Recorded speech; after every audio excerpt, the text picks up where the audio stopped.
All right, it looks like we're good on Twitter and LinkedIn again. For some reason, YouTube's not connecting again.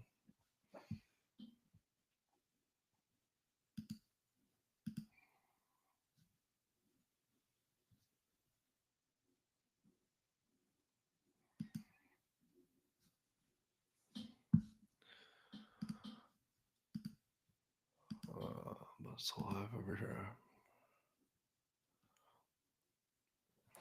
All right. It looks like we are live. A little bit different than I'm used to on YouTube, so sorry about that. We'll have to figure that out for our show upcoming Thursday. But Mike needed to test some streaming software, and we wanted to recap Shot. How do you think it was for somebody that's been there for so long? I thought it was decent. Um, I, shot. I've been going to shot since '97, so I've seen it in its height.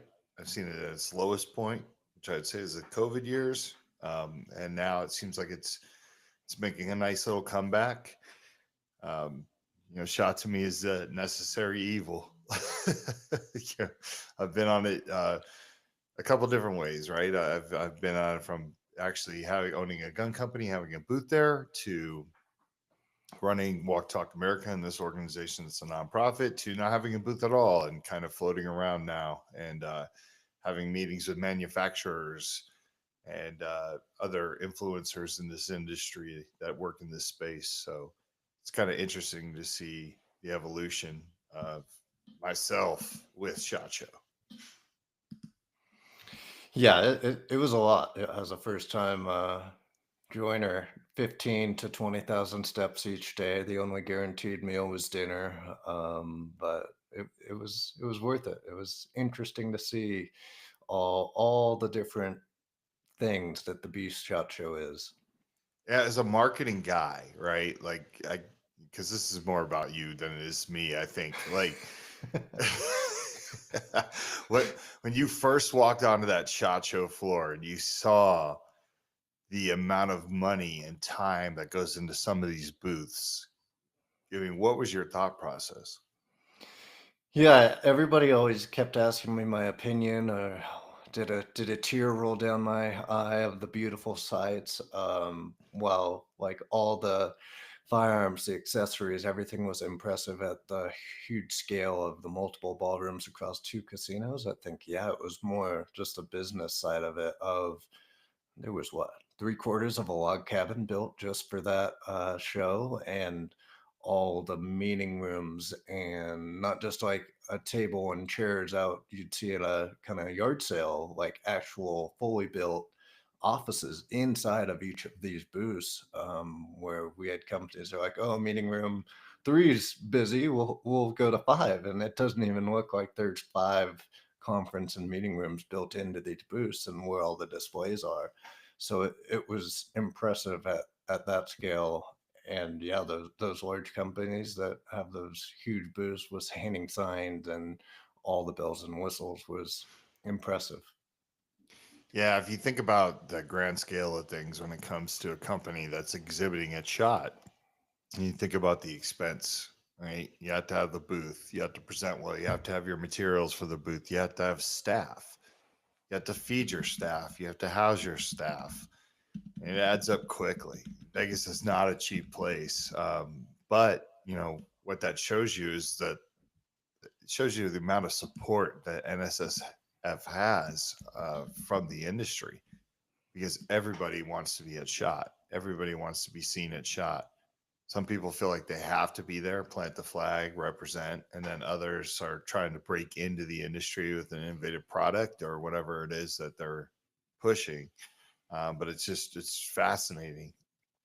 You know, Yeah, a lot of dreams. Obviously, you have connections with a lot of people, and you're very loved there, and get a lot of. Oh, that's cool. We're testing out a new feature with Riverside that might be part of the glitchiness, but we have the live streams chats are all united into our studio chat for the first time.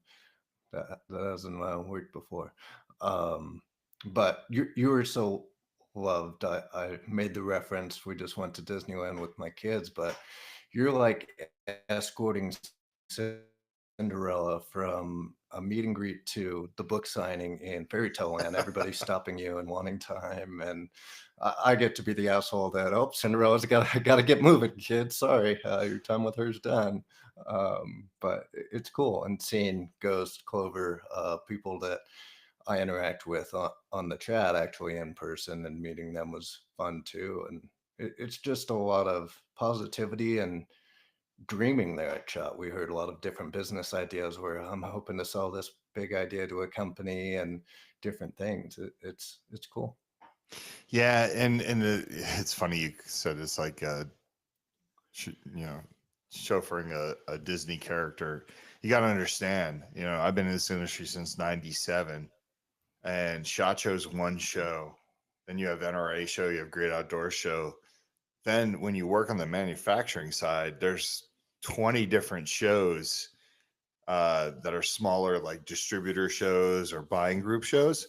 So one of the reasons why you saw that, it's not because I'm popular, it's because I've been with this traveling circus for so many years that it's like a family. Even my competitors when I used to own Eagle, like we all were friends because we could be in a place like Harrisburg, for a week, and then we could, be in Dallas and then Vegas and, at some small show in Reno. And you kind of have that like bond, Throwing Reno under to the bus. I'm throwing Reno under the bus. No, but like, whereas I might see Clover and Ghost, at the NRA show and SHOT Show, some of the people on the manufacturing side, I would have seen them 6 or 8 times, sometimes all within like a 2 month period. So it's just literally like a time to reconnect. And that's the crazy thing about SHOT. It's so big that there's plenty of people. Like I'll give you an example, like Ryan Gresham from Gun Talk, who I consider a really good friend. I didn't even see Ryan. Like I never even got a chance to see him. And when you're at SHOT and you don't see somebody, like every time you're just like, hey man, sorry we didn't connect, everyone always has the same response. It's SHOT Show. So it is kind of funny. Yeah, we saw some people like 5 times and then a lot of people not at all. But I, I'll call you a little bit on your bullshit because yes, the community is special, and we had somebody from the business world that was kind of shadowing us along, and they touched on it of like the firearms community is a lot different than the business world where everybody's so guarded, and there is a family culture and togetherness that is different. But you were loved on that show, that show floor. Like in conversations, there were some people be like, "Oh yeah, like this guy's an ass and he moved there," but you're not one of those. You're very successful because of the love that's very apparent on that floor for you. I appreciate that. But I was basically raised in this community. You know what I mean? Like some of my mentors in this industry were people that I technically shouldn't have had any business like having access to. The Richard Lipsys of the world, right? Like you think of all the people from Lipsys, all the Brian Tuckers and the Larry Massimos from Davidson's. Um, it's very I'm very fortunate to have these people who kind of vouch for me, and over the years, I've been able to build that reputation as someone who's honest, who's someone who cares, and obviously was in it for the long haul. I mean, it's when I sold Eagle, I think a lot of people were like, okay, what's his next move, right? Where does he go from here? And one of the greatest things was to make Walk the Talk America successful, so people could still continue to support me and say like, okay, Mike's still part of this industry. He's still fighting for our 2A rights. So, I mean, I appreciate the kind words, but like I said, you spend enough time around people and they get to know your face. What was the one thing that made this SHOT Show stand out? Was it a particular meeting? Was it um, all the our crazy schedule where we were running back and forth? What made this SHOT Show different than years past for you? For me, it was the crazy schedule. Um, this SHOT Show felt like there was no downtime for us. And that's the first time that's ever really happened. Um, To me, like it was there was always a meeting. You were always trying to keep me in check, saying, "Okay, we got to be here. We have this at this time." We had people, we had WTTA members basically texting, "Hey, can you meet at 2 o'clock? Is it possible that to me that was it." And I think the greatest moment for me of Shot Show would have been the Ruger meetings. Um, I don't think anything is going to top the support that Ruger is giving Walk Talk America. And, um, you know, right now Ruger's in that transitional period where they're moving towards a new president of the company who I met, Todd. And just kind of having Ruger say, like, nothing's going to change. We got your back. We're working with you to watch the organization grow. That was a really touching moment for me. The fact that they want to get on boards with Kids of Kings and they really love that program, like, to me, like, that meant the world to me. So uh, all the meetings, I think, with the exception of maybe a couple, went really well. But to me, it's just the love. Every year, Walk the Talk America is getting more love. Every year, I'm getting stopped in the aisles, or people are saying, "Yeah, like, great work, keep it up, man. I love what you're doing." So that means a lot. Can you see Clover's messages in the chat? Yeah. Okay, I knew you kind of touched on that. I just didn't know if you could see the same thing I was. It was a sort of rough run with this. What was the one conversation? We don't need to throw companies under the bus, but I missed that one. I think it was on Friday as I flew out Thursday. It seemed around data and the collection of it. Yeah, just some companies really treat their supporters of Walk to Talk America as, what is my ROI? And that's always a sticking point with me, right? Because that's not why we're supposed to be doing this. I think that should be secondary. But I do understand that companies want to support other companies that people care about. And sometimes when you go into a meeting and someone has never heard of you, you know, that to them, they're like, what's the ROI on this? Like, how many people see your auction? If we're going to donate to your auction, how many people see your auction? And in my head, I'm like, what does it matter? It's an auction to raise money. People go there and bid. It's online, little things like that. But it is what it is. Like, there's some companies that I'll still take the meetings with and give it a shot. But sometimes you go into that meeting and you could tell 5 minutes into the meeting that person doesn't want to be in there and they have no desire to help, which is unfortunate, but it is what it is. And that's the way it is when you run a business. If people Yeah. don't see the value. And we got told that like our meeting was a breath of fresh air from, I know of at least one off the top of my head, but I think a second one where it is so much business ROI and that, and what we're talking about is completely different from what they're getting in maybe 95% of all their other meetings where it is ROI, all the other numbers. But it was fun to see companies be like, oh, this is great to talk about for 30 minutes or however much we got time with them instead of all the business, business, business. Yeah.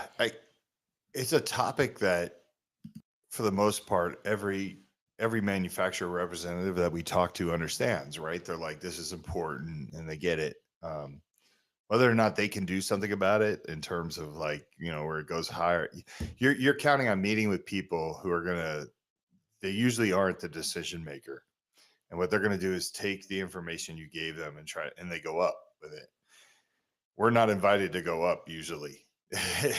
They go up, and we have no idea how they present what we do, and we're used to presenting it. We're good at presenting it. So you know it's it's always difficult. But yeah, I would say for the most part, it's something new to talk about for these guys.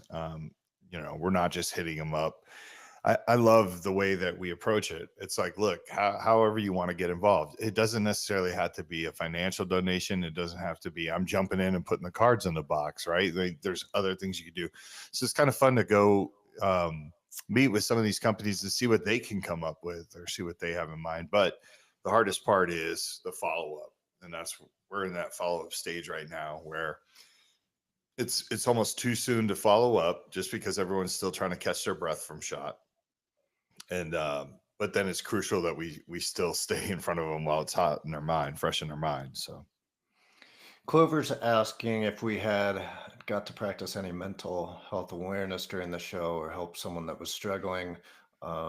I can think of one individual that was kind of just speaking their story, and we were more in a listening role with that one individual. Do you have any other meetings that kind of come to mind?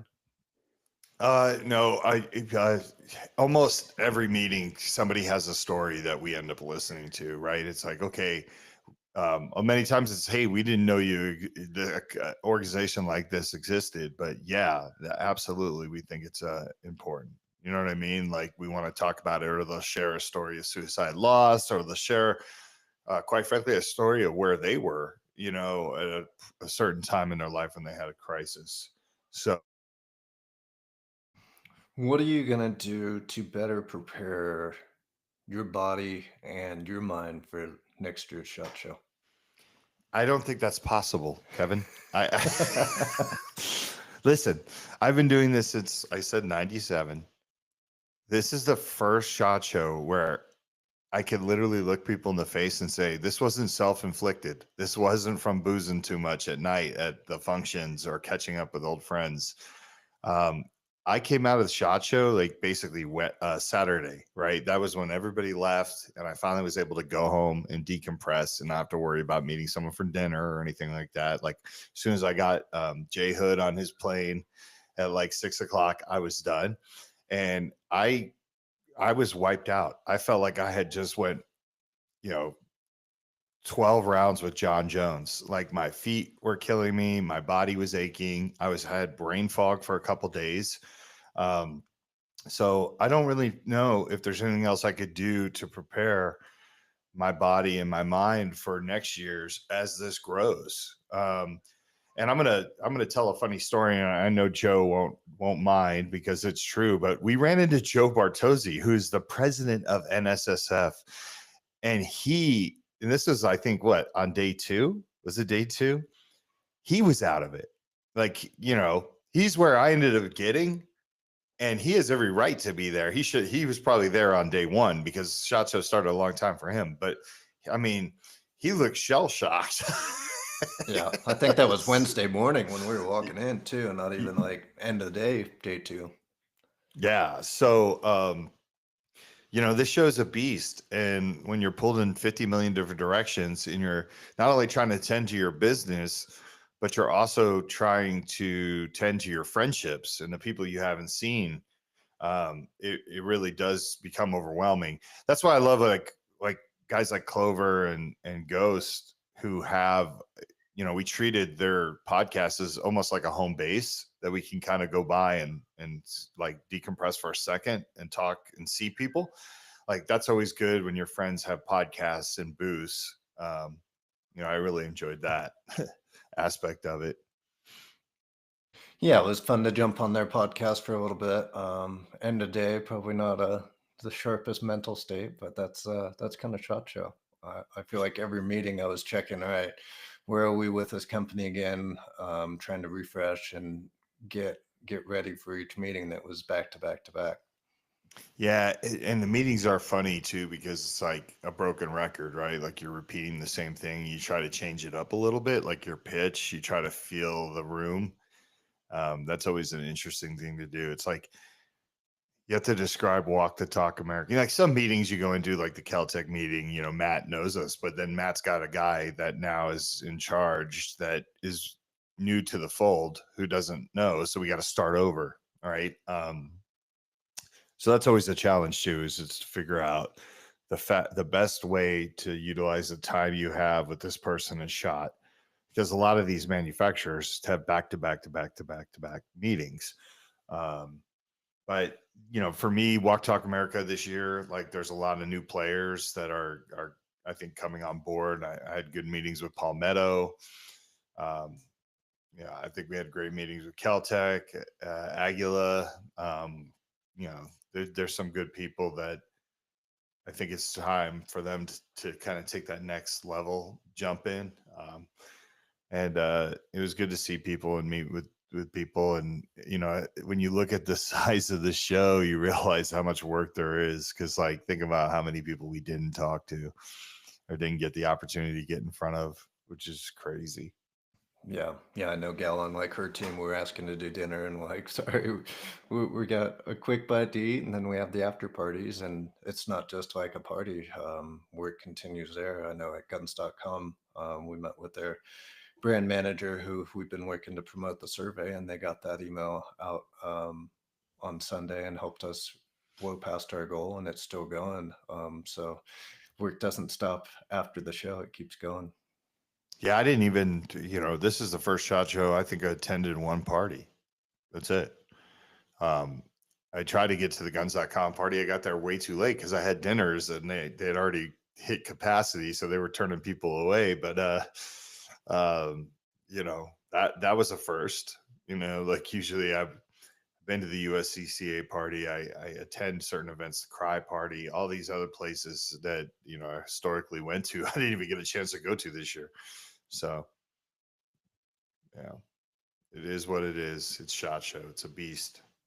It is. I'm thankful for my background in baseball tournaments where you'd have four games in one day and not much food, and you just go all day. Is that was probably the best preparation in comparison I have to it. As even Disneyland with a 1 year old and 4 year old was a lot smoother than Shot Show craziness.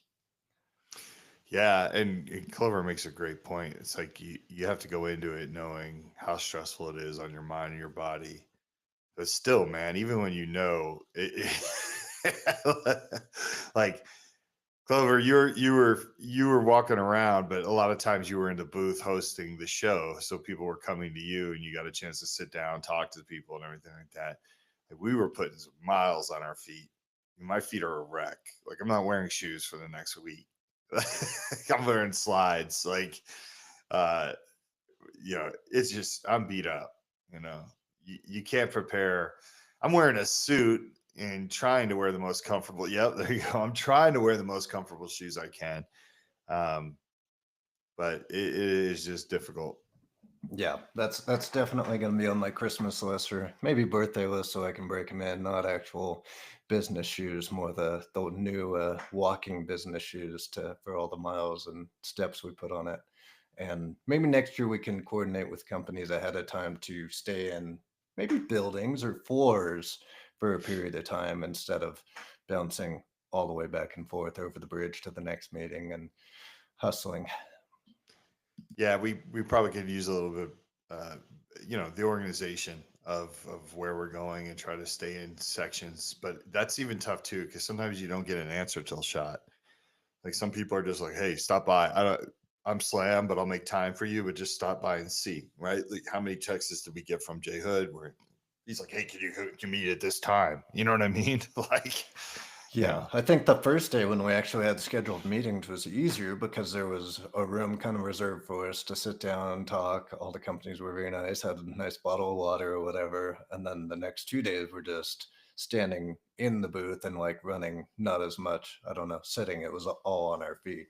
The last 2 days that I was there compared to the first day was just jam packed with all the meetings. yeah. I didn't. I mean, I didn't. I feel like I didn't even get a chance to utilize the media room. Too much. It was constantly moving. So, just something I think that as this grows, I think at one point I was walking around with you and I said, wouldn't it be great if we all had specific roles here? You know what I mean? As opposed to like, five guys who are Walk the Talk America, kind of all like just going in different directions, like seeing what's going to happen. But yeah, maybe in the future it'll be great too to have just this is what you're on, like somebody representing us in Media Row, right? Like that would have been a perfect example of staying organized. So whether that's Jake or somebody, it's just like somebody you could just put in Media Row who's in charge of just doing all the appearances for media, because you're going to get those anyways walking around. I mean, I did a couple impromptu interviews where people were like, "Hey, you got a minute to jump on real quick and onto this?" People, media was like using their phone, right? Like some people just use their cell phone to conduct a short 5-minute interview. But it would be cool to have like design roles, and then people can just tackle those. That would probably make life a lot easier. Yeah, yeah, we have a lot of capabilities of even hosting our own media as well, asking people about their mental health, and could do that on top of their Jake and media role. Well, there's dogs. Get them, intruder. Yeah, they wait till we go live. uh, do you have had a question? Did we have a booth? No. I think that's probably the best news for the year for you is that booth would have been hard to man, and we didn't really have time for a booth. Is that kind of your opinion on the booth at Shot? Yeah, the booth really doesn't really make sense for us. It sucks because there isn't a centralized area where people could say like, "Hey, let's just meet at your booth." But for the most part, it we got to keep moving. We got to keep going to meetings, and when you have a booth, you have to staff it, and that's always been an issue for WTT. I mean, when we had the booth the first couple years, we would get the Nevada Coalition for Suicide Prevention to staff it, which those guys are great, right? They understand the message, but all their stuff, all their programs are Nevada centric. So they're handing out Nevada stuff along with the Walk Talk America stuff. It just, it makes more sense to move and be kind of classified as media. Ideally, one year though, it would be kind of cool, in my opinion, to have something on Media Row, like, you know, where we can conduct the podcast and have people come to us. But as of right now, we always need to have somebody that's taking meetings at the booth of the manufacturers.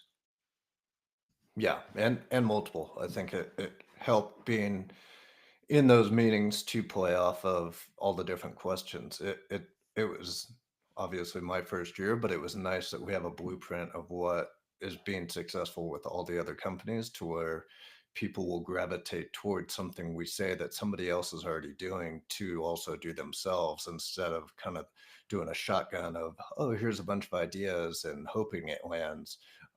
In every meeting, they gravitated towards a direction that somebody's already going. Yeah, let's see.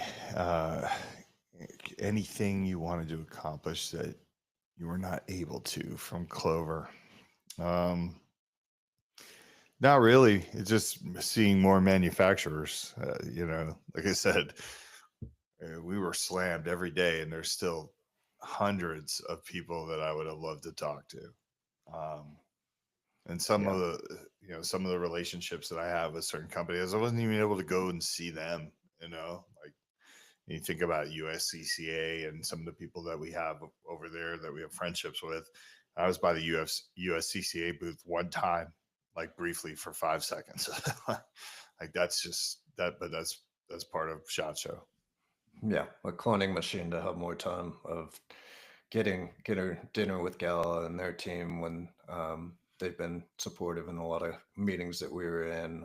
Might even get to see a client that we built a website for. You just don't have time. It's Yeah, nonstop back to back, and then people even try to fit in, and sometimes the schedules don't align, like we alluded to earlier. yeah, it is what it is. The next one that we'll be attending will be the NRA show, which is a little bit more relaxed.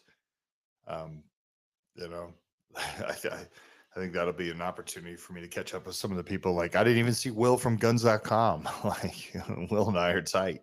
You got to see him, but I didn't see it because I didn't make it into the party. So, then it was on the floor. It's just like ships in the night, just passing. Um, but yeah, so Shot Show is what it is.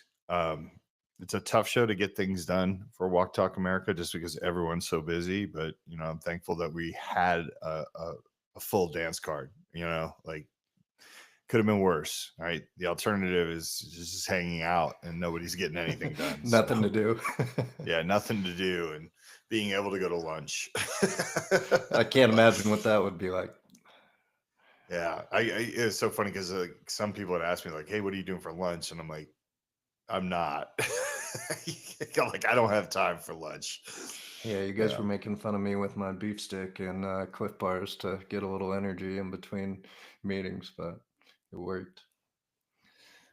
Well, that should wrap it up. We're kind of testing our live capabilities after some glitchiness. Riverside, the platform we host this on, has done some updates, which brought the chat into our chat for the studio instead of me having to put everything in, which is nice, but still a little glitchy as they roll out this new update. Yeah, well, thank you for everybody that jumped in on this. This is super informal, but I hope you took away something from it, or at least got some good laughs, being like, I know exactly what he's talking about. I know exactly what he's talking about. But what we're back tomorrow with Brandon Roper from Cam4. This is going to be the first time we've had a president of a distributor on who's going to talk about what he came up with to help Walk Talk America fundraise. They're a smaller distributor, but a solid distributor, and they gave us a blueprint for the future for distribution and the shows that distributors have. So I'm excited to have him on and also talk to him about his journey uh, through the firearms industry. I think anytime you can talk to an executive in the firearms industry that's worked his way up through different companies, I think it's very fascinating because there's probably a lot of people in this world that are maybe interested in getting into this space but don't know how. And obviously Brandon has a wealth of knowledge that he can share with everybody. So check us out tomorrow. What time are we doing that again, Kevin? I still got the brain fog. I'm double check. I got the brain fog too. I know we had to The push it shot back. show. Hey, none of us caught shot show AIDS, so that's the We didn't. We didn't. Don't jinx it. Might come tomorrow. 4 p.m. Mountain, 3 p.m. your time. Okay. So tune in tomorrow if you guys are around. Ask Brandon anything you want, and hopefully we get the YouTube thing straightened out. We'll see you tomorrow. See you tomorrow, everybody. Thank you.